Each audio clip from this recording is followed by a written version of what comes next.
Au menu de cette réunion, il y aura aussi le Covid.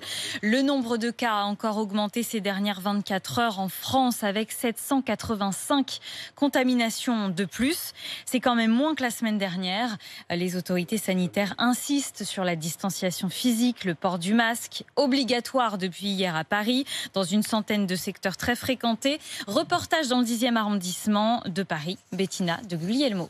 Au bord du canal Saint-Martin, Paul et Joseph entament l'apéro lorsque des inspecteurs de la mairie de Paris viennent à leur rencontre. C'est aussi pour éviter un reconfinement. Pour l'instant, leurs interventions ne sont qu'à titre préventif et heureusement parce qu'ici très peu portent le masque. S'ils consomment des boissons ou s'ils sont en train de fumer, on ne va pas leur demander de mettre le masque. Il y a beaucoup de discernement dans les mesures qu'on présente. Les deux jeunes hommes devront donc porter leur masque une fois leur boisson terminée. Après, l'important, c'est de faire attention tout le temps, en fait. C'est du bon sens. Oui, déjà, c'est du bon sens. Quand tu vas au marché et qu'il y a plein de gens empaquetés dans un marché, moi, j'ai le réflexe de mettre le masque.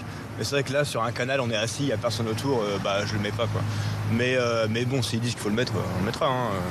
De l'autre côté du canal, Manon et Léa sont au dessert, une glace à la main. Elles savent que le port du masque est obligatoire, mais déplorent le manque de panneaux l'indiquant. Il n'y a aucune signalétique qui me dit là maintenant tu dois mettre ton masque. Donc comment moi je peux le savoir si je me suis pas renseignée au préalable? C'est impossible. On va partenir toutes les rues de Paris où on doit porter le masque. En attendant, toutes les rues parisiennes où le port du masque est obligatoire sont répertoriées sur le site de la mairie de Paris.